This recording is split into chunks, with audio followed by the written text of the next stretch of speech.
সবাইকে স্বাগত বৈশাখী টেলিভিশনের নিয়মিত আয়োজন ইস্পাহানি মির্জাপুর জিরো আওয়ারে। সমসাময়িক বিষয় এবং ঘটনা নিয়ে আলোচনার অনুষ্ঠান ইস্পাহানি মির্জাপুর জিরো আওয়ারে। আজকের আমাদের আলোচনার বিষয় বাংলাদেশ ভারত সম্পর্ক কোন পথে যাচ্ছে।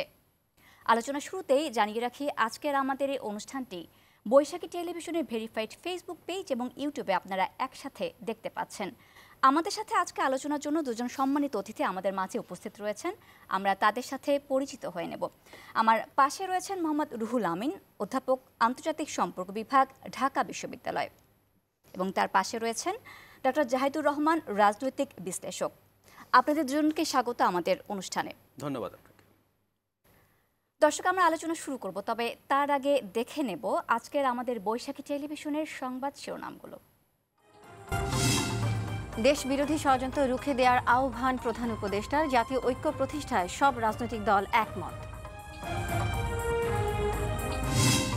জনসমর্থন নিয়ে ক্ষমতায় যেতে চায় বিএনপি, নেতাকর্মীদের ধৈর্য ধরার পরামর্শ তারেক রহমানের, ভারতকে দেশ বিরোধী কার্যক্রম বন্ধের আহ্বান ফখরুলের।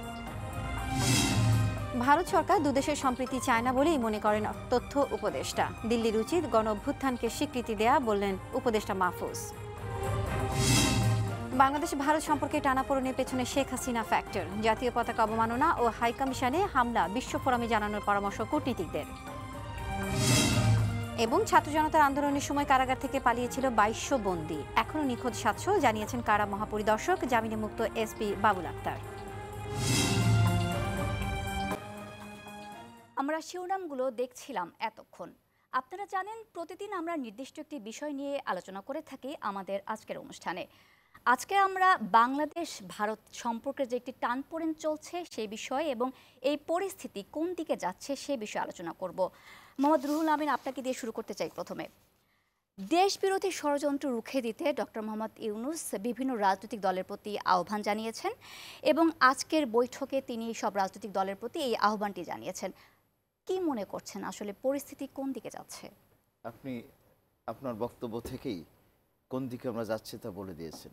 অর্থাৎ দেশ বিরোধী ষড়যন্ত্র, বাংলাদেশ ভারত সম্পর্ক কেমন হওয়া উচিত। থিওরিটিক্যালি যদি আমরা দেখি, হিস্টোরিক্যালি দেখি, তাহলে আমরা প্রতিবেশী দুটো দেশ, ভ্রাতৃপ্রতিম, বন্ধুপ্রতিম এবং অত্যন্ত হৃদ্যতা, ঘনিষ্ঠতার উপর ভিত্তি করেই আমাদের সম্পর্ক হওয়া উচিত ছিল। আমরা ঐতিহাসিকভাবে দেখি ভারত বাংলাদেশ সম্পর্কে টানাপোড়েন হয়েছে, উত্থান পতন ছিল। কিন্তু কেন ছিল?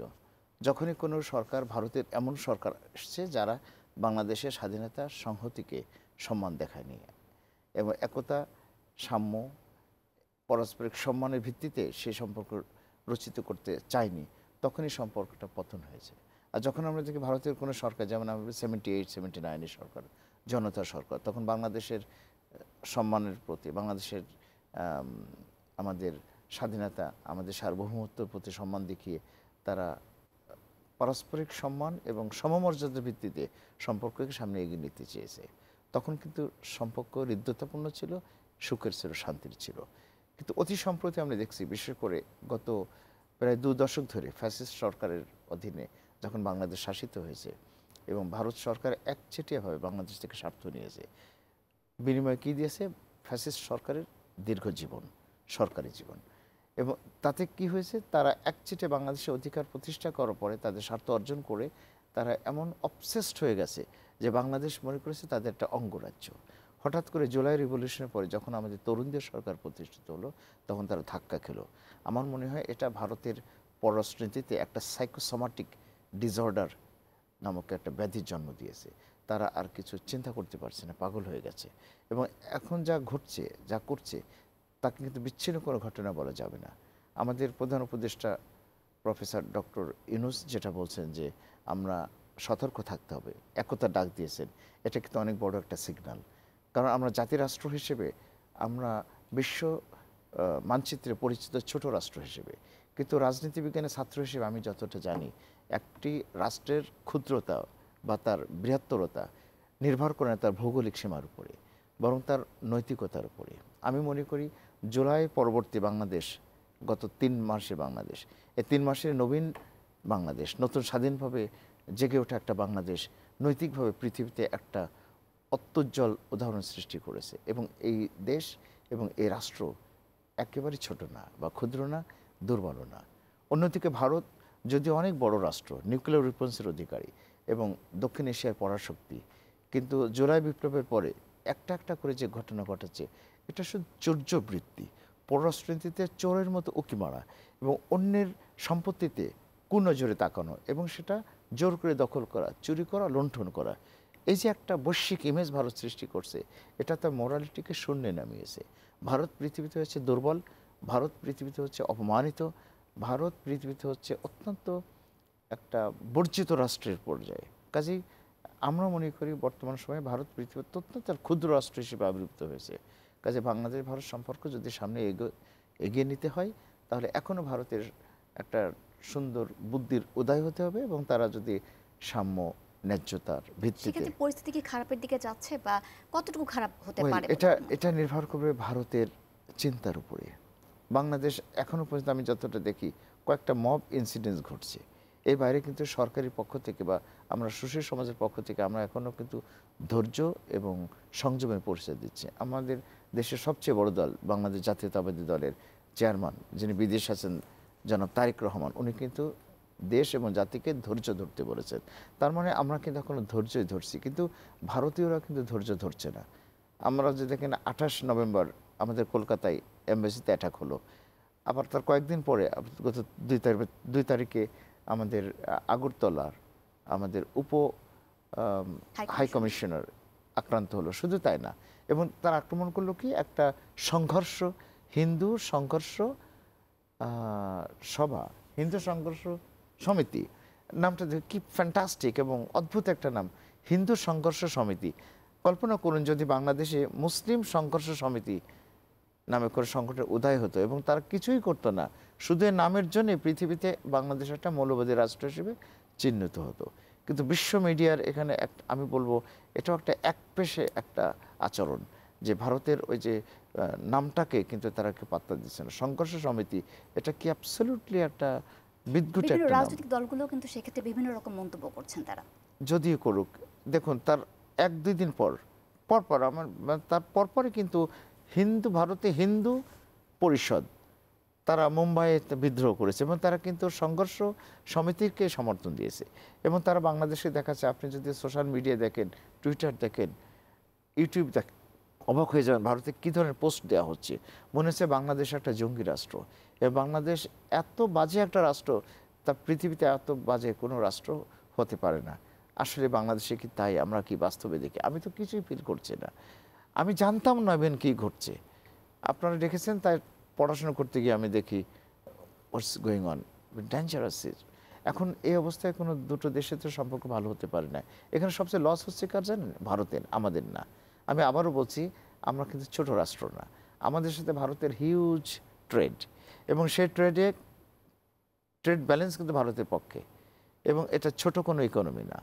এই ইকোনমি ভারত প্রায় শূন্যে নামিয়ে গেছে এবং আমাদের তারেক সহ অন্য যারা জাতীয়তাবাদী যে যুব সমাজ ভারতে পণ্য বর্জনের কথা বলছে, ভারতের অনেক ব্যবসায়ী এখন কিন্তু দোকান গুটিয়ে বসে আছে। ওদের হাসপাতালগুলোতে আমাদের যে রোগীগুলো রেজিস্টার ছিল, তারা কিন্তু একটা ঘৃণাবশত তাদেরকে প্রত্যাখ্যান করেছে, কিন্তু ক্ষতি হচ্ছে তাদের ডাক্তারদের এখন ইনকাম বন্ধ হয়ে গেছে। আমি পত্রিকার রিপোর্টে দেখলাম, জাহিদ ভাই আরও ভালো বলতে পারবেন, যে কয়েকটা হাসপাতাল বিল দিতে পারছে না। এই যে একটা করুণ অবস্থা শুরু মাত্র, এরপর ভারতের জনগণের কাছে তার জবাব দিতে হবে। বাদিস আমি গতকাল এবং আজকের পত্রিকায় দেখছিলাম এবং এই অনলাইন নিউজ পোর্টালেও দেখলাম যে বিশেষ করে পশ্চিমবঙ্গে জনগণ বিদ্রোহ করছে এবং ওদের যে প্রধান বিরোধী দলের নেতা, যিনি বারবার বাংলাদেশ বিরোধী বক্তব্য দিচ্ছিল, তাকে তারা ফিজিক্যালি টর্চার করার এবং হিট করার একটা আন্দোলনও গড়ে তুলছে। এই অবস্থায় আমি মনে করি ভারতের জন্য এটা অশনের সংকেত। জি, ফিরবো আপনার কাছে। জাহিদুর রহমান, আপনার কাছে জানতে চাই, যেমনটি রুহুল আমিন বলছিলেন যে ভারত ক্ষতিগ্রস্ত হচ্ছে ব্যবসায়িক ক্ষেত্রে, বাংলাদেশ কি ক্ষতিগ্রস্ত হচ্ছে না সেক্ষেত্রে? তাহলে নিশ্চয় হচ্ছে। ধন্যবাদ। আমি মিস্টার আমিনের সাথে একটা জায়গায় একটু দ্বিমত করে আমার কথা শুরু করি, যে ভারত বাংলাদেশকে অঙ্গরাজ্য হিসেবে চাইলে খারাপ হতো না। তাত্ত্বিকভাবে বলছি, ভারত বাংলাদেশ অঙ্গরাজ্য করতে চায় না। ভারত বাংলাদেশকে আসলে একটা কলোনি বানিয়েছে, মানে একটা উপনিবেশ, একটা করদ রাজ্য, মানে একটা উদাহরণ দিয়ে ধরুন বাংলাদেশ ভারতের অঙ্গরাজ্য, তো তিস্তার পানি নিয়ে দেখবেন যে ঝামেলা হতো না, আপনার বর্ডারে ক্লিক করবে না এবং আপনার যাবতীয় সব সম্পদ ওর ফেভারে নিয়ে যেতে পারবে না।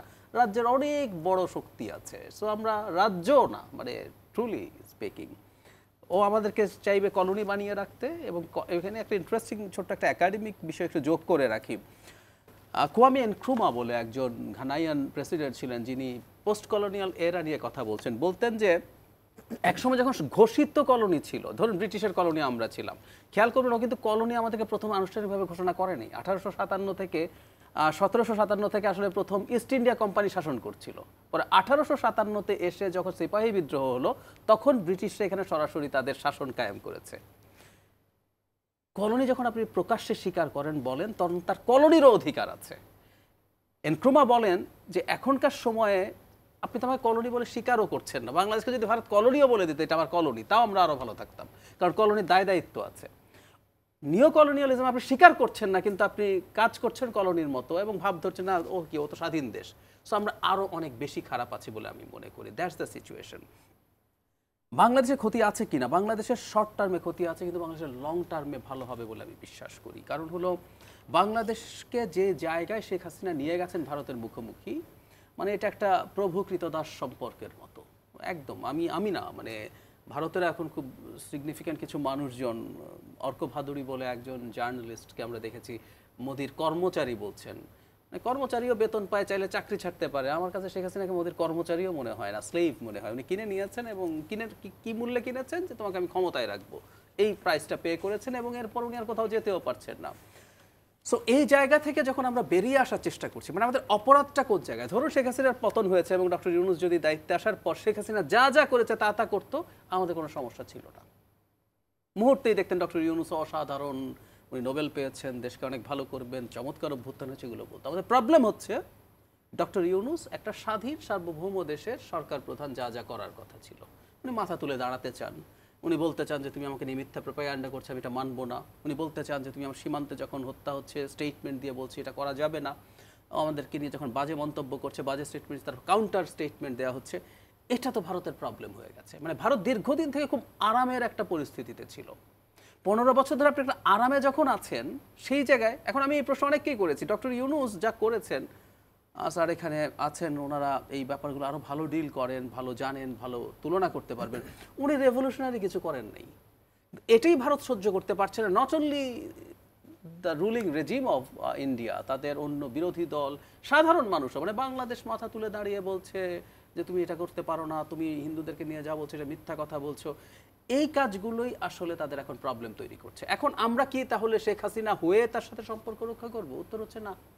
সো আমরা সেটা কোনোদিনও করবো না, এই সরকার না, ভবিষ্যতে আর কোনো সরকার যদি এই কাজটা করতে আসে সে ক্ষমতায় টিকবে না। সুতরাং আমরা এই যে ক্ষতি তো মুখোমুখি হচ্ছি, আমরা ওখানে বাণিজ্য করতে চাই, আমরা কেউ ওখানে চিকিৎসা করতে যেতে, ইভেন বেড়াতে যেতে চাই, তাতে তো সমস্যার কিছু না, আমি আমার পকেটের টাকা খরচ করে সেটা করবো। সো নানা দিক থেকে আমাদেরও লসের জায়গা তৈরি হচ্ছে। লস আসলে দুই দেশের জনগণই হচ্ছে, দুই দেশের জনগণকেই। আমি চিকিৎসা নিতে যেমন পারছি না, ওর হসপিটাল চিকিৎসা দিতে পারছে না। আমি যেমন পণ্য কিনতে পারছি না, ওর দোকান পণ্য বিক্রি করতে পারছে না।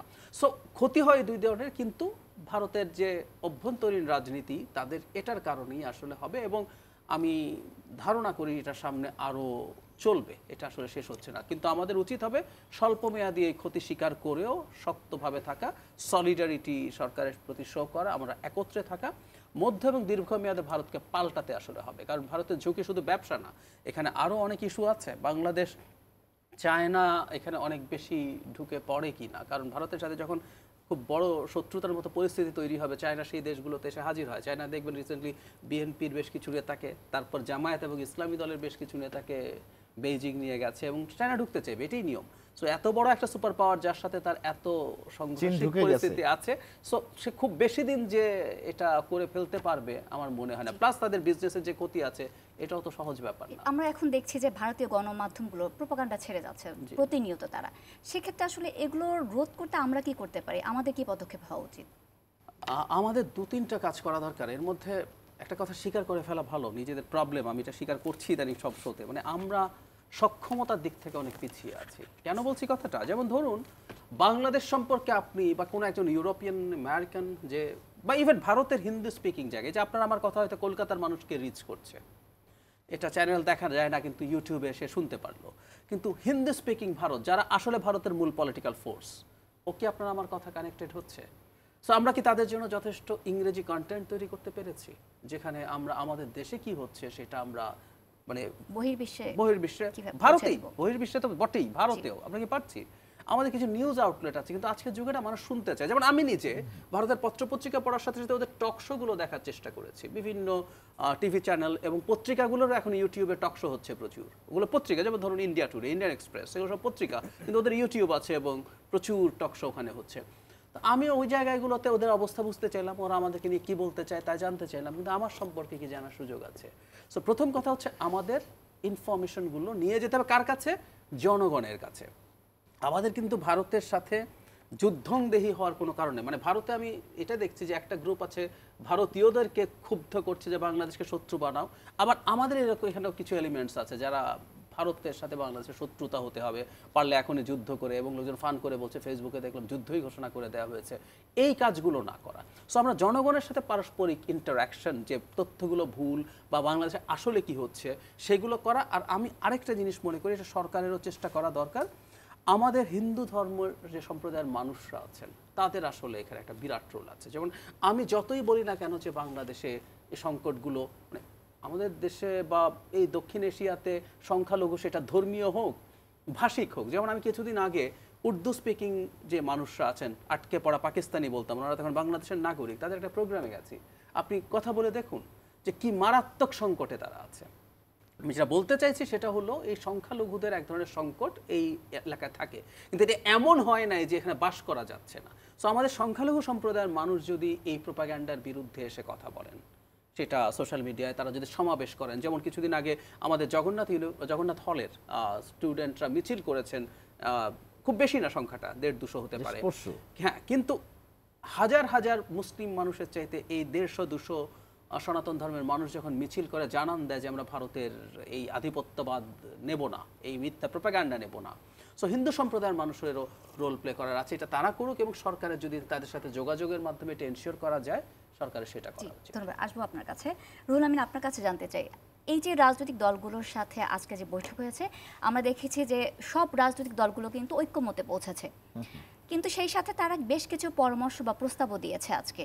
যেমন তার মধ্যে একটি প্রস্তাব ছিল বা পরামর্শ ছিল যে নির্বাচনী রোডম্যাপ দিয়ে দেওয়ার ক্ষেত্রে, নিশ্চয়ই শুনেছেন আপনি, সেক্ষেত্রে আপনার ভাবনা জানতে চাই। ওয়েল, আমাদের দেশের নির্বাচনটা খুবই গুরুত্বপূর্ণ, কারণ 20 বছর আমাদের কোনো ইলেকশন হয়নি। আমরা ছোটোবেলায় ইলেকশনের সময় মনে হতো বিয়ে বাড়ি, এবং আমরা গভীর আগ্রহে অপেক্ষা করতাম কবে ইলেকশন আসবে। সে বাদাম খাওয়া, চানাচুর খাওয়া, তারপর যারা প্রার্থী তাদের বাড়ি থেকে ভোটারদেরকে নিয়ে যেত, আপ্যায়ন করতো, এছাড়া অসাধারণ, এবং মানুষ তখন ভোট দিত। গণ্ডগোলও হতো, আবার আনন্দও হতো, এবং বিজয়ের পরে যে পরাজিতের বাসায় বিজয়ীরা যেত, এর একটা উচ্ছ্বাস অন্যরকম ছিল। মানুষ সেটা ভুলে গেছে, এটা খুবই জরুরি। আবার at the same time election করতে হলে, যে গত 20 বছর আমাদের প্রধান উপদেষ্টা ডক্টর ইউনূস বলছেন যে আওয়ামী লীগ গত 2 দশকে সব ভেঙে চলে গেছে, যেখানে হাত দিচ্ছি ভাঙ্গাচোরা, কাজে এগুলোকে ঠিক করতে হবে। একটা ঘরে আপনি কোনো অনুষ্ঠান করবেন, কিন্তু সেই ঘরটা যে ভাঙ্গা থাকে, অনুষ্ঠানের তো সৌন্দর্য থাকবে না।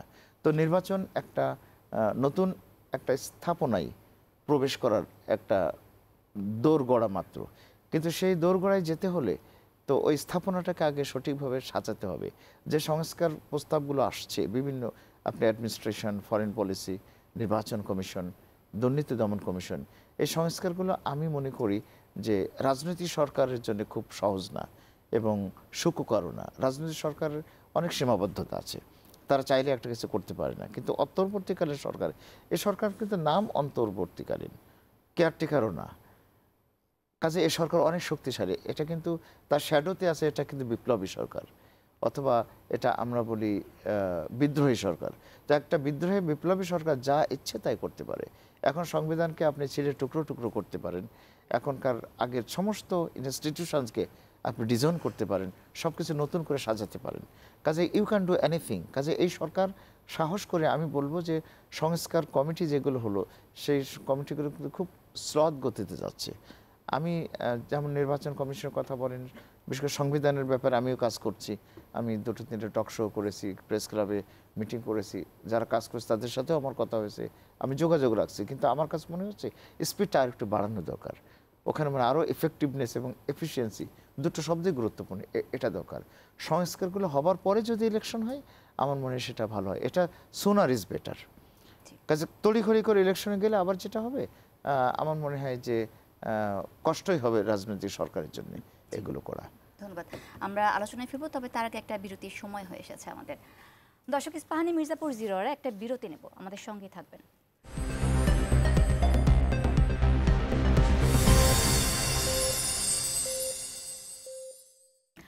বিরতির পর সবাইকে আবারও স্বাগত ইস্পাহানি মির্জাপুর 0 আওয়ারে। জাহিদুর রহমান, আপনার কাছে ফিরে আসতে চাই আমি। এর আগে আমরা দেখেছি বিভিন্ন ইস্যুতে সরকারের সাথে বিভিন্ন রাজনৈতিক দলগুলোর দ্বিমত দেখা গেছে, কিন্তু এই যে ভারতের অব্যাহত যে বিবৃতি অপপ্রচার চলছে, এই ইস্যুতেই কিন্তু আসলে বাংলাদেশের রাজনৈতিক দলগুলো এক হয়ে গেছে এই মুহূর্তে। এই অর্জনকে আপনি কিভাবে দেখছেন? এটা একটা ব্যাপার। আমি তার আগে একটু অন্য দিকেও যাই। ধরুন এর আগে সরকার আসার কিছুদিনের মধ্যে একটা বন্যা হয়েছিল। জি, আমি তখন টক শোগুলোতে একটা কথা বলতাম, ধরুন শেখ হাসিনার সময় একই বন্যা হলো এবং একই রকমভাবে মানুষ ক্ষতিগ্রস্ত হলো। আপনার নিশ্চয়ই মনে আছে যে আমরা কীভাবে ঝাঁপিয়ে পড়লাম।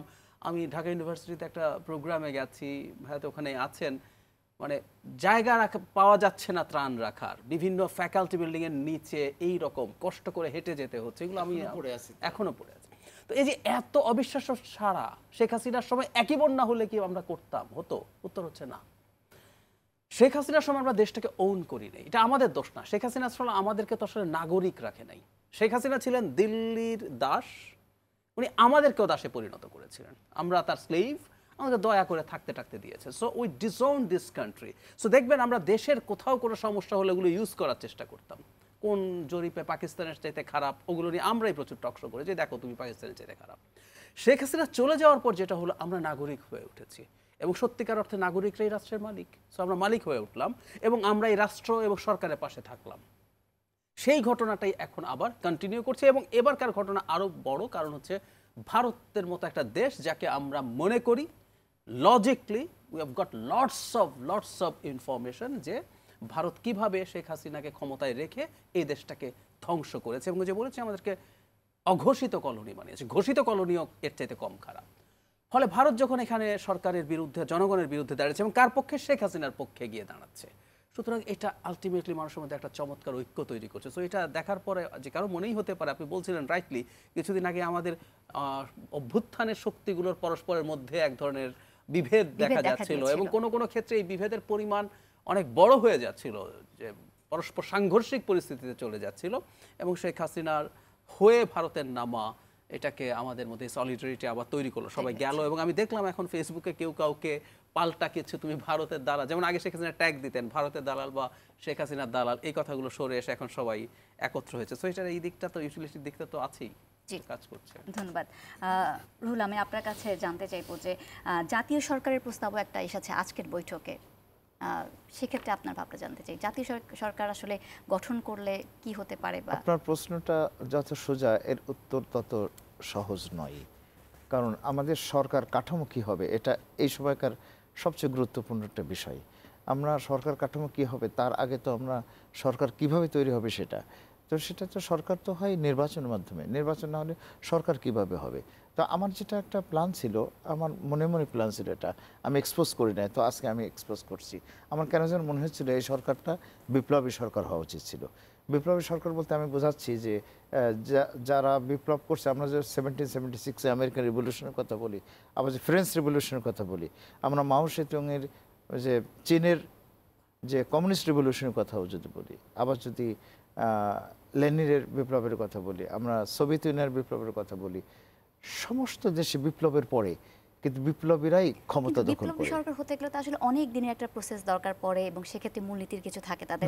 আমাদের চাইলেই কি আমরা আসলে বিপ্লবী সরকার হতে পারতাম? না, কারণ হলো একটা বিপ্লবের পরে বিপ্লবীরাই ক্ষমতা দখল করে। যেমন ধরুন ফিডেল কাস্ট্রো, কিউবাতে কি ছিল? কিছুই ছিল না। এখন কিউবা হলো মার্কিন যুক্তরাষ্ট্রের ঘরের দুয়ারে শত্রু। সেই কিউবা কিন্তু পৃথিবীর একটা অত্যন্ত শক্তিশালী রাষ্ট্র, অন্তত হেলথ সেক্টরে Cuba is, I would say, number one in the present world. এবং তারা এত উৎকর্ষ সাধন করেছে, এটা কীভাবে সম্ভব হলো? এটা সম্ভব হলো যে আমি যেটা বলছিলাম, নৈতিক শক্তির বল। একটা রাষ্ট্র বড় নাকি ছোট তা মাপকাঠি হবে কিন্তু তার নৈতিকতা কতটুকু স্ট্রংলি ফাউন্ডেড নাকি উইকলি ফাউন্ডেড। তো কীভাবে সেটা হলো? এখন বিপ্লবী সরকার যখন আসে তখন আগের সমস্ত ইনস্টিটিউশন, সমস্ত স্থাপনার কিন্তু কবর হয়ে যায়, নতুন করে তারা ভাবে। কারণ বিপ্লব কেন হয়? বস্তা পচা একটা সিস্টেমের বিরুদ্ধে তো বিপ্লব হয়। তো আমাদের যে ছাত্ররা বিপ্লব ডেকে আনলো, এই বিপ্লব কিন্তু শুধু ছাত্রদের করা না, ছাত্রদের একটা তাৎক্ষণিক ঘটনা ছাত্রদেরকে এমন একটা জায়গায় পৌঁছে দিয়েছে যে বিপ্লবটা তাদের দ্বারা সংগঠিত হয়েছে, কিন্তু তা একেবারে না। এই বিপ্লবের পেছনে আমাদের 20 কোটি মানুষের অংশগ্রহণ, সমস্ত রাজনৈতিক দলের অংশগ্রহণ, সুশীল সমাজের অংশগ্রহণ। আমরাও কিন্তু কম নির্যাতিত ছিলাম না। গত 20 বছর আমরা যেখানে কাজ করছি, আমাদের রেসপেক্টিভ ওয়ার্কিং এনভায়রনমেন্টে আমরা ভালো ছিলাম না। এবং ছাত্ররা আমাদেরকে সেপা সালার, তারা আমাদেরকে অমর নায়ক এই যুদ্ধের, এবার সর্বশেষ অধ্যায়টা তারা কিন্তু সমাপ্ত করেছে। কাজে বিপ্লবের পরে ছাত্রদের সরকার হওয়া দরকার ছিল, এবং সেই সরকার আমি মনে করি তথাকথিত কেয়ারটেকার বা অন্তর্বর্তীকালীন, এটা আদৌ ঠিক ছিল না। আমাদের প্রথম যেটা করার দরকার ছিল, এটা একটা বিপ্লবী সরকার। আর দরকার ছিল আমাদের সংবিধানটাকে একেবারে বাদ দেওয়া, নতুন সংবিধান রচনা করা, এবং প্রধান উপদেষ্টা যিনি হলেন, প্রধান উপদেষ্টা না হলে উনি প্রেসিডেন্ট থাকতেন এবং ওনার আন্ডারে সব মিনিস্ট্রিগুলো চলে যেত। আমার আর একটা, এটা হাস্যকর হবে কিনা জানি না, আমি এখনও ফিল করি যদি তরুণদের সরকার হতো, যেমন আমাদের সারা দেশে যে তরুণরা বিপ্লব করেছে তাদের ভিতরে আমরা যদি একটা সার্চ কমিটি করে, সিলেকশন কমিটি করে, ইন্টারভিউ করে অন্তত 50-60টা মিনিস্ট্রি ক্রিয়েট করতে এবং এই ইয়াংদেরকে দায়িত্ব দিতাম, এবং তাদের এক একজন অ্যাডভাইজার থাকতো আমাদের মতো বৃদ্ধরা। এখন যারা অ্যাডভাইজার আছেন তারা সমন্বয়কদের অ্যাডভাইজার হতো, সমন্বয়ক ঠিক আমি তারা ফুল মিনিস্টার হতো এবং তাদের অ্যাডভাইজার হতো আমাদের বৃদ্ধর, এবং অ্যাডভাইস করতো। তাহলে পৃথিবীর বুকে আমরা একটা বিপ্লবী সরকার হিসেবে এবং একটা বিশেষ স্পেশাল একটা মডেল স্ট্রাকচার আমরা দিতে পারতাম। 3 নম্বর যেটা আপনি সরকারের কথা বলছেন, যেটা আজকে প্রস্তাব উঠছে নাগরিকদের পক্ষ থেকে, রাজনৈতিক দলের পক্ষ থেকে, জাতীয় সরকার, অর্থাৎ প্রত্যেক দল থেকে based on their I would say representation in terms of number, democratic number, তার একটা জাতীয় সরকার, ফ্যান্টাস্টিক আইডিয়া। এটা হতে পারতো, তাহলে সব রাজনৈতিক দল যে থাকতো তাহলে ইলেকশনের জন্য তারা তড়িঘড়ি করতো না এবং আমাদের একটা উৎকণ্ঠা থাকতো না। কিন্তু সমস্যা কি তো জানেন, একটা বিশৃঙ্খলা তৈরি হতো, কারণ রাজনৈতিক সরকার এসে সব দলের লোকজন এসে তাদের সংস্কারেই মনোনিবেশ করতে হতো, যেটা এখন করা হচ্ছে। তো আমার মনে হয় 3টা অপশনের কোনোটাই খারাপ না। এখন যে সরকার আছে সেটাও খারাপ না। এই সরকারকে দরকার হলো আমাদের Paramount task on the citizen, আমরা যারা বাইরে আছি, এই সরকারকে শক্তিশালী করা। এবং সরকারকে আমরা চাইলেই শক্তিশালী করতে পারবো না, সরকার যদি নিজেকে শক্তিশালী করতে না চাই। এখন তো আমরা ঐক্যমতে পৌঁছেছি, সবাই একসাথে হয়েছে, দেখা যাক। হ্যাঁ, কাজে আমাদের এখন যে সরকার আছে অন্য কোনো চিন্তা না করে এই সরকারকে শক্তিশালী করা, এটাকে সামনে এগিয়ে নিয়ে যাওয়া। সরকারের দিক থেকেও অ্যাডভাইজারদেরকে খুব সতর্ক থাকতে হবে, আমাদের নাগরিকদের উচিত হবে ক্রিটিক্যালি তাদের পাশে থাকা, তাদেরকে সাজেস্ট করা, এবং সবচেয়ে বড় কথা যেটা আমাদের প্রধান উপদেষ্টা বলেছেন যে একতা, জাতীয় ঐক্য থাকলে আমরা সংহত হতে পারবো, শক্তিশালী হতে পারবো। ধন্যবাদ। জাহিদুর রহমান, আপনার কাছে ফিরতে চাই। এই যে আমরা এখন আসলে ঐক্যমতে পৌঁছেছি সবাই মিলে, সব রাজনৈতিক দলগুলো মিলে, সেক্ষেত্রে ভারতের যে অপপ্রচার চলছে সেক্ষেত্রে আসলে এটি মোকাবেলা করতে এখন আমরা কি কি পদক্ষেপ নিতে পারি বলে মনে করেন? ভারতের যে অপপ্রচার, তার প্রভাব শুধু ভারতে না, বাইরেও পড়ে। যেমন ধরুন, আমরা আগেও দেখেছি ভারত যখন ক্রমাগত এই ধরনের প্রোপাগ্যান্ডা চালাতে থাকে, ওয়েস্টের মানুষ, আপনি এখানে সার্চ দিন গুগলে, ধরুন ইসকন, চিন্ময়, বাংলাদেশ, এই 3টে কিওয়ার্ড দিয়ে সার্চ দিন, আপনি দেখবেন সব ভারতীয় পোর্টাল, নিউজ পেপার, ইউটিউবে ইংরেজিতে সার্চ দিন। ফলে এই ক্যাম্পেইনটা ওয়েস্টেও যাচ্ছে। এটা একটা মানে একদিকের প্রবলেম না, এটা দ্বিমুখী প্রবলেম। এর সাথে আমরা যোগ করতে চাই 20 জানুয়ারি যখন ট্রাম্প দায়িত্ব নেবেন, তখন ট্রাম্প দায়িত্ব নেওয়ার পর যেটা হবে, মিস্টার মোদির সাথে তার ব্যক্তিগত যে বন্ধুত্ব এবং সম্পর্ক, এবং বাইডেনের যে ফরেন পলিসি ছিল, যে সে তার গ্লোবাল হেজিমনিটাকে পুনরুদ্ধার করতে চেয়েছে, ফলে বাংলাদেশ কি করছে, ভারত কি করছে, এই ব্যাপারে তার মাথা ব্যথা ছিল। ট্রাম্পের এই মাথা ব্যথা হলো ঘোষিতভাবেই নেই, মানে উনি রীতিমতো রাশিয়া ইউক্রেন যুদ্ধ থেকেও নিজকে সরিয়ে নেবেন এবং ইউক্রেনকে সারেন্ডার করাবেন মোটামুটি নিশ্চিত। উনি নেটোতে থাকবেন কিনা উনি সেগুলো আগের বারই দেখিয়ে দিয়েছেন। ফলে তখন ভারতের যে কোয়ার্সিভ অ্যাটিটিউড সেটা কিন্তু বাড়বে, ভারত আমাদের উপরে চাপ তৈরি করার সক্ষমতা বাড়বে এবং তাদের এই প্রচারণা ওয়েস্টের যে মিডিয়া আউটলেট আছে, ওয়েস্টের যে জনগণ আছে তার কাছে যাবে। কারণ ভারতের মিডিয়া দেখলে বারবারই বলছি মনে হয় যেখানে হিন্দু সম্প্রদায় মানুষ থাকতে পারছে না। অথচ একটা লজিক্যাল প্রশ্ন এরকম, তাহলে যদি এই পরিস্থিতি এতই খারাপ হয়, কথায় কথায় মানুষকে মারা হচ্ছে, খুন হচ্ছে, প্রচুর নারীরা কি রেপড হচ্ছেন, আমি বাংলাদেশে থাকা একজন এক্স হাই কমিশনারকে দেখলাম উনি এই কথা বলছেন, অথচ আমাদের দেশে কোথাও কোনো এই অভিযোগ শুনি নাই।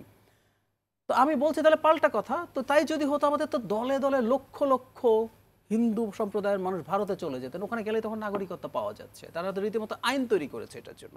সো এই যে ডাহা মিথ্যেগুলো আছে এগুলো আমাদেরকে আসলে দুটো কাজ, একটা হচ্ছে রিঅ্যাক্টিভ, যেসব তথ্য দেওয়া হচ্ছে সেগুলোকে আসলে ফ্যাক্ট চেক করে সেগুলো আবার পাল্টা পৌঁছে দিতে হবে।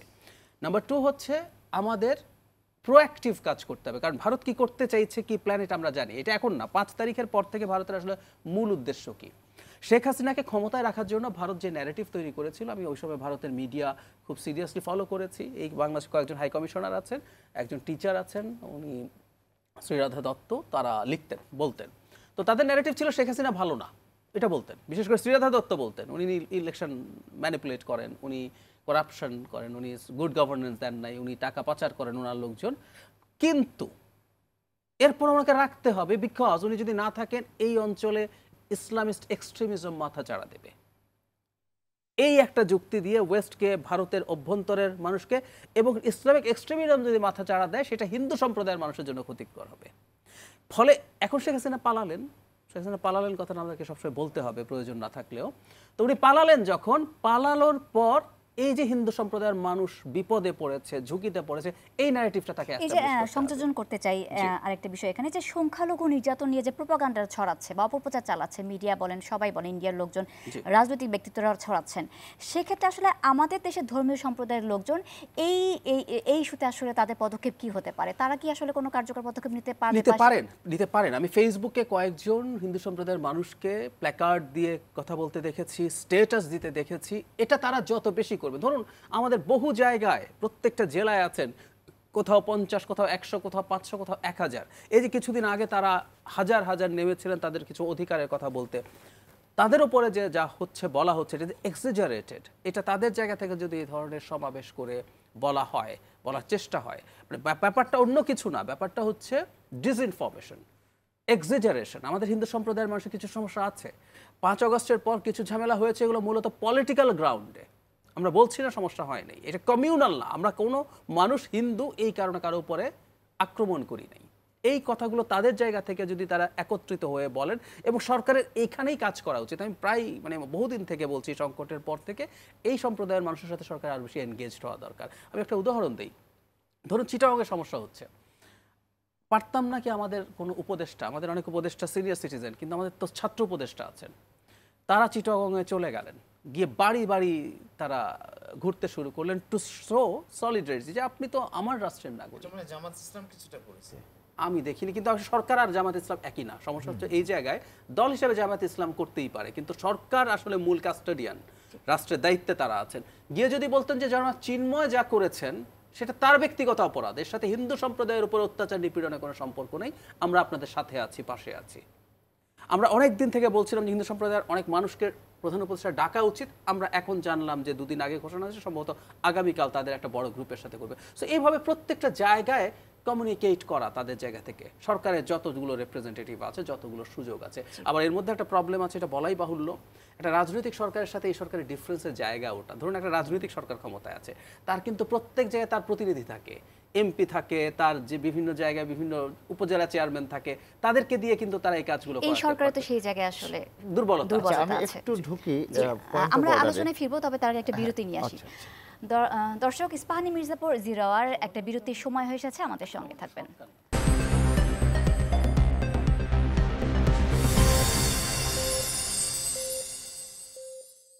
বিরতির পর ইস্পাহানি মির্জাপুর 0 আওয়ারে স্বাগত আপনাদের আবার সবাইকে। রুহুল আমিন, আপনার কাছে জানতে চাচ্ছি, আপনি কিছু বলছিলেন। আমি ইনফ্যাক্ট খুব স্লাইডলি ডিফার করছিলাম জাহিদ ভাইয়ের সাথে, যে উনি বলছিলেন যে সরকারের উচিত হিন্দু বা সংখ্যালঘু সম্প্রদায়ের দুয়ারে দুয়ারে যাওয়া। তো আমার মনে হয় ওনার যে প্রত্যাশা এটা 100% খুব ভালো হতো, কিন্তু হয়নি তা না। আমি দেখেছি যে 3টা লেভেলে সংখ্যালঘুদের বাসায় যাওয়া হলো। একটা লেভেল ছিল যে যারা সরকার তো ছোট সরকার, কয়েকটা মিনিস্ট্রি মাত্র, এবং এই সরকারের জনবল নয়, তাদের সক্ষমতা নয়, তাদের প্রমিস করার এরিয়াটাও খুব সীমিত। তারপরও কিন্তু সরকারের পক্ষ থেকে কিছু কিছু জায়গায় যাওয়া হয়েছে। আমি দেখেছি ধর্মমন্ত্রী চিটাগাংয়ের কয়েকটা জায়গায় গেছেন। তারপরে সরকারের সাথে যারা কাজ করেন ঘনিষ্ঠভাবে, এই যে ছাত্র যারা বিপ্লব করলো, রাষ্ট্র গঠনে যারা যুদ্ধ করলো, তারাও অনেক জায়গায় দল হাসনা সার্জিদ গেছে। আবার পলিটিক্যাল পার্টি যেমন জামাত ইসলামে খুব প্রচণ্ড শক্তিশালী ভূমিকা রেখেছে। যেমন পূজার সময় আমরা দেখেছি, দুর্গাপূজার আগে, তখনও কিন্তু এই সংখ্যালঘুদের উপর নির্যাতন হচ্ছে এবং পূজা মণ্ডপ ভাঙচুর করা হচ্ছে, প্রতিমা ভাঙা হচ্ছে, এরকম অভিযোগ ছিল। এবং তখন কিন্তু ভারতে একইভাবে এখনকার মতো ট্রল হচ্ছিল ওদের অনলাইন পোর্টালগুলোতে। তো তখন জামাত ইসলাম সহ অন্যান্য ইসলামী দলগুলো প্রচণ্ডভাবে হিন্দুদের পাশে গিয়েছিল এবং মাদ্রাসার ছাত্ররা সারা রাত জেগে ডেজ নাইটস টুগেদার পাহারা দিয়েছে। এই জন্য উনি যেটা বলছেন, আমার মনে হয় আসলে আমরা তো সরকারের অংশ, এবং অন্তর্বর্তীকালীন সরকার মানে পুরো বাংলাদেশ, এই সরকার মানে পুরো বাংলাদেশের সরকার, আমরা একতা হয়ে কাজ করছি। আরেকটি প্রশ্ন আপনার কাছে রাখতে চাই যে এই যে ভারতের বাড়াবাড়ি রকমের যে এরকম কার্যক্রমগুলো, এগুলো আসলে আন্তর্জাতিক ফোরামে নিতে গেলে আসলে বাংলাদেশ কি কি পদক্ষেপ নিতে পারে? খুব চমৎকার বলছেন। আমি দেখছি যে বিশেষ করে পরশুর যে ঘটনা, আগরতলা আমাদের উপ হাইকমিশনের আক্রমণ এবং আমাদের ডিপ্লোম্যাটিক নন ডিপ্লোম্যাটিক ব্যক্তিবর্গের উপর ফিজিক্যাল অ্যাসল্ট, এই ঘটনাগুলোর পরে আমাদের পররাষ্ট্র দপ্তর কী করলো, একটা স্টেটমেন্ট দিল এবং সেখানে বলা হলো যে এই ঘটনাকে বাংলাদেশ ভালো চোখে দেখছে না, নিন্দা করছে এবং ভারত তার পদক্ষেপ গ্রহণ করুক। আমার মনে হয় এটা অত্যন্ত ডিপ্লোম্যাটিক আর্টিসি, নিছক কূটনৈতিক শিষ্টাচার এবং সৌজন্য। এরকম একটা কথা হয়তো আমাদের কম্পিউটারে ছিল, ডেট আর সন করে এটা ছেড়ে দিয়েছে, কিন্তু এই সরকারের কাছ থেকে এমন একটা স্টেটমেন্ট আমি মনে করি, আমি আশা করিনি। এটা অত্যন্ত শক্তিশালী হওয়ার দরকার আছে। এটা প্রত্যেকটা শব্দ, প্রত্যেকটা ভাষা, প্রত্যেকটা ক্লজ কথা বলবে, এমন একটা যার ভিতরে ঝাঁজ থাকবে, যার ভিতর থেকে একটা শক্তি প্রদর্শন ক্ষমতা থাকবে। টেবিলে আমাদের দুটো এজেন্ডা, আমরা শান্তি কূটনীতির কথা বলবো, আবার প্রয়োজনে আমরা পকেটের ঢিলটাও আমাদের দেখাতে হবে কুকুর মারার মতো, তা নাহলে ভারতকে শায়েস্তা করা যাবে না। এটা হলো এক। এবং সেটা করতে হলে কী করতে হবে, আমাদের এই মুহূর্তে নাম্বার 1 স্টেপ হলো বিষয়টাকে ইন্টারন্যাশনালাইজ করো, গ্লোবাল ফোরামে নিয়ে। তো গ্লোবাল ফোরামে আমাদের ইন্টারন্যাশনাল অর্গানাইজেশন ইউনাইটেড নেশনস আছে, চমৎকারভাবে আমাদের ইউনাইটেড নেশনসের যে 6টা অঙ্গ, তার ভিতরে সিকিউরিটি কাউন্সিল, জেনারেল অ্যাসেম্বলির অনেকগুলো উইংস আছে, সেখানে আমরা তুলতে পারি। তাছাড়া ইউনাইটেড নেশন ছাড়াও এর বাইরে যে ট্রেড অর্গানাইজেশনসগুলো, যেখানে আমরা নেগোশিয়েট করি, সেখানে করে হিউম্যান রাইটস অর্গানাইজেশনস আছে এবং জুডিশিয়াল বডি আছে আমাদের, যা ইন্টারন্যাশনাল কোর্টে। আপনি মনে করুন 1961-এর ভিয়েনা কনভেনশনের, যেটা ডিপ্লোমেসি এবং diplomatic immunities, diplomatic zone, diplomatic premises, diplomatic persons, তারা কী কী দায়মুক্তি ঘোষণা করে এবং তারা কী কী সুবিধা পায়, তাদের নিরাপত্তা তাদের নাম্বার 1। আপনারা জানেন যে অতীতকালে কখনো যদি কোনো ডিপ্লোম্যাটকে অপমান করা হতো, তার কাছে চিঠি কেড়ে নেওয়া হতো, তখনও কিন্তু যুদ্ধ লেগে যেত এবং সেই যুদ্ধ বছরের পর বছর ধরে চলতো। আমরা ভারতীয় উপমহাদেশ দেখে এরকম আরব দেশের একটা জাহাজ আসছিল, সেই জাহাজে শুধুমাত্র জলদস্যুরা আক্রমণ করেছিল, তারই অপরাধে ভারতকে আক্রমণ করেছিল ইরাকের সরকার। তো এই যদি ডিপ্লোমেসির ইতিহাস হয়, তাহলে সেটা তো আমাদের কথায় অসভ্য যুগ ছিল এবং তখন তো এত কোডিফাইড ল্যাঙ্গুয়েজ ছিল, ইন্টারন্যাশনাল ল এর এত বিস্তার ছিল না। কিন্তু এখন আমরা ইন্টারন্যাশনাল ল একটা অধ্যয়ন করার বিষয় হলো এবং আমরা সভ্য জগতে বাস করছি। এ সময় গ্লোবাল ফোরামে এটার উঠায় নেওয়া অনেকগুলো ফোরাম আছে, যেমন আমরা কেস করতে পারি, আমরা ইন্টারন্যাশনাল অনেকগুলো কোর্ট আছে যেখানে এটা কেস করতে পারি, ডিপ্লোম্যাটিক নর্মস ভারত কীভাবে ভায়োলেটেড করছে, আর let India face the case. ধন্যবাদ। জাহিদুর রহমান, আপনার কাছে আসতে চাই। আপনি সরকারের দুর্বলতার কথাগুলো বলছিলেন। এই যে ভারতের ইস্যুতে আমরা চমৎকার একটি ঐক্য দেখলাম রাজনৈতিক দলগুলোর, তৃণমূল পর্যায়ে আসলে এই ঐক্যটা নিয়ে যেতে চাইলে আসলে কি ক্ষেত্রে করা যায়, সরকারের কি পদক্ষেপ নেওয়া যেতে পারে বা সরকার কি করতে পারে? যোগাযোগ। আমরা সরকারের মূল অভিযোগটা সরকারের প্রতি হচ্ছে যোগাযোগ করতে। বিচার সম্পর্কে একটা কথা এভাবে বলা, আমি সরকারকেও সেইভাবেই বলতে চাই। বিচার সম্পর্কে মানে জুরিসপ্রুডেন্সে বলে বিচার হলেই হয় না, সুবিচার হয়েছে এটা মানুষের সামনে রিভিলডও হতে হয়। আজকে যুগটা এরকম, সরকার ভালো কাজ করলে চলবে না, সরকারকে রিভিল করতে হবে যে তারা কাজ করছে, তারা এনগেজ করছে, তারা অ্যাক্টিভ হচ্ছে। এই সরকারের এই সমস্যাটা আছে, সমস্যার জায়গাটা আছে। ফলে ওনাদের এই মুহূর্তের মূল চ্যালেঞ্জ, আমি আগেও বলেছি যে ভারত এই কাজগুলো কন্টিনিউ করে যাবে। কারণ ভারত, আমি একটু বললে ব্যাকগ্রাউন্ডটা বললে ভালো হবে, যে ভারত আসলে ভাই বললেন যে আমরা ইন্টারন্যাশনালাইজ করতে পারি, তাতে আসলে খুব বেশি সমাধান হবে বলে আমি মনে করি না। আমরা আবার চুপ করে থাকলেও যে সমাধান হবে তাও না। কেন বলছি? ভারত আসলে তার ডোমেস্টিক একটা অডিয়েন্সের জন্য কাজগুলো করছে। আপনি খেয়াল করবেন পশ্চিমবঙ্গে শুভেন্দু অধিকারী কিভাবে আমাদের এই প্রোপাগ্যান্ডা ব্যবহার করছে সবচেয়ে বেশি। কারণ আর বছর দেড়েকের মধ্যেই ২৬ সালের মার্চ বা এপ্রিলে পশ্চিমবঙ্গের বিধানসভা নির্বাচন। সো ভারতের এবং খেয়াল করবেন এই রাজনীতির কারণে মমতা ব্যানার্জি ৩ দিনের মধ্যে ইউটার্ন নিচ্ছেন। উনি বলছেন প্রথমবার যে কেন্দ্র আছে, কিন্তু এটা অভ্যন্তরীণ ব্যাপার। ভারতের রাজনীতিবিদ বাংলাদেশের অভ্যন্তরীণ ব্যাপার বলছেন, এটা কিন্তু খুব রেয়ার ব্যাপার। সেই ভদ্রমহিলা দুদিন পরেই এসে বলেন বাংলাদেশের শান্তিরক্ষী বাহিনী পাঠাতে হবে। সো ওদের রাজনীতির এই যে পোলারাইজেশন তৈরি করতে পারছে বাংলাদেশকে কেন্দ্র করে, এটা খুব সহসা থামবে না। সুতরাং আপনি যেটা বলছেন যে আমাদের এই ঐক্যটা আসলে ধরে রাখতে হবে। এর মধ্যে আরেকটা জিনিস সরকারের ভুল আমি দেখি, এটা একটু বলা জরুরি। হিন্দু সম্প্রদায়ের ওপরে কি একেবারেই কোনো সমস্যা হচ্ছে না? উত্তর হচ্ছে কিছু কিছু। চট্টগ্রামে যখন ইসকনকে কেন্দ্র করে একবার ঝামেলা হলো, পরে পুলিশ এবং মিলিটারির উপরে অ্যাসিড থ্রো করা হলো, এরপর তাদের অ্যাকশনে অনেক ডিসপ্রপোর্শনেট ফোর্স অ্যাপ্লাই করা হয়েছে, তারা অভিযোগ করেছেন। আচ্ছা, চিন্ময়ের আইনজীবী কেউ দাঁড়ায়নি কোর্টে এবার। ওনার পরবর্তী শুনানি 1 মাস পেছানো হয়েছে। হিন্দু জাগরণী জোট যেটা আছে তারা দাবি করছেন যে আইনজীবীদেরকে ভয় ভীতি দেখানো হচ্ছে ইত্যাদি ইত্যাদি। আমি সরিয়ে রাখি এবার হয়েছে কিনা, কিন্তু বাংলাদেশে আওয়ামী লীগের লোকজনকে যখন কোর্টে তোলা হয়েছে, তাদের আইনজীবীর উপরে হামলা হয়েছে, তো ওইটা থেকে কি সরকার কোনো পদক্ষেপ নিয়েছিল? On video, on camera video পাবেন আপনি, যে উনি কথা বলছেন মিডিয়ার সাথে, ওখানে এসে চড়থাপ্পড় মারছে তাকে। এই ঘটনাগুলো আমাদের এখানে হয়েছে, ওই লয়ারদের কিছু হয়েছিল? সো আপনি কিন্তু ন্যায় বিচার নিশ্চিত করে, যে ইন্টারন্যাশনালি আপনি যাবেন বলছেন, কিন্তু আপনার এখানে ঘটনা ঘটে যেতে পারে, কিন্তু ঘটার পর আপনি কি যথেষ্ট পদক্ষেপ নিয়েছেন? আমরা দেশের ভিতরে সামাজিক যোগাযোগ মাধ্যমে ছিন্ন ভিন্ন কিছু ঘটনা দেখছি, যে বিভিন্ন সংখ্যালঘুদের উপর হামলা ঘটনা, কিন্তু আসলে এগুলো না আসলে মিডিয়াতে আমরা সেইভাবে কিন্তু দেখছি না। সেক্ষেত্রে আসলে এই ঘটনাগুলো সত্যতা কতটুকু, এগুলো যাচাই আমরা কিভাবে? আমি মিডিয়াকেও করতে বলবো। যেমন ধরুন সুনামগঞ্জে তো একটা, আবারও সেই ফেসবুককে কেন্দ্র করে, আমি বলছি বিবিসি বাংলা এই নিউজটা করেছে, এটা প্রথম সামাজিক মাধ্যম ছিল। আমাদের মিডিয়াগুলো তো এখন পর্যন্ত, আমি এই অনুষ্ঠানে আসার আগ পর্যন্ত আর কাউকে দেখিনি, শুধুমাত্র তারা করেছে। সারা দিন আজকে সোশ্যাল মিডিয়াতে এই আলোচনা হচ্ছিল, এবং অনেকে বলছিল, আমি জানি আমার পরিচিত এবং যাদেরকে আমরা বিশ্বাস করতে পারি এমন মানুষ, তারা বলছেন যে এখানে এই ঘটনাগুলো ঘটছে, অথচ এগুলো কিছু করা হচ্ছে না। সো এই যে ঘটনাটা ঘটলো, এটার বিরুদ্ধে তো আপনাকে স্টেপ নিতে হবে। স্টেপ নিয়ে দেখাতে হবে যে হ্যাঁ, আমি এতে খালি বাইরের না, আপনি নিজের দেশের যে নাগরিক। ডক্টর ইউনূস যে বলছেন যে আপনি হিন্দু না, হিন্দু বলতে হবে না, একটা রাষ্ট্রের প্রতিটা নাগরিক, জাস্ট এই পরিচয়টাই মোর দেন এনাফ তার এখানে জাস্টিস পাওয়ার জন্য। সো এই জিনিসগুলো তো আস্থা তৈরি করার জন্য করতে হবে। আমরা এই জায়গাগুলো ব্যর্থ হচ্ছি। আর তৃণমূলের ক্ষেত্রে এটুকু বলবো, সেটা হচ্ছে সরকার এগুলো যখন দেখাতে পারবে প্রচুর, তখন আসলে এই সরকারের প্রতি তৃণমূলের সব সম্প্রদায়ের মানুষের ওই আস্থা তৈরি হবে যে না, সরকার জাস্টিস দিতে পারে। শেখ হাসিনার বিরুদ্ধে আমাদের সবচেয়ে বড় অভিযোগ কি ছিল? উনি জাস্টিস দিতেন না সব ক্ষেত্রে। আপনার চাকরি পাওয়া দরকার, আপনি পান নাই, ইনজাস্টিস। আপনার কাজটা এমনি পাওয়া দরকার, পান নাই, ঘুষ দিতে হবে, ইনজাস্টিস। কোটা, জাস্টিস পান নাই। এমনকি শেষ পর্যন্ত হত্যাকাণ্ডের পর স্টুডেন্টরা কি নিয়ে নেমেছিল, উই ওয়ান্ট জাস্টিস। সো সেই জাস্টিসটাই আসলে প্রধান ইস্যু ছিল। এটা এনশিওর করতে না পারলে আসলে আমাদের দেশের ভেতরে আমরা আসলে সংকটে পড়ব। জি, ধন্যবাদ। আমরা অনুষ্ঠানে একেবারে শেষ পর্যায়ে চলে এসেছি। আপনাদের দুজনকে অসংখ্য ধন্যবাদ আমাদের অনুষ্ঠানে আসবার জন্য। দর্শক, ইস্পাহানি মির্জাপুর 0 আওয়ার আজকে শেষ করব এখানেই। আগামীতে দেখা হবে নতুন কোনো অতিথির সাথে, নতুন কোনো বিষয় নিয়ে। সে পর্যন্ত ভালো থাকবেন, সুস্থ থাকবেন। শুভরাত্রি সবাইকে।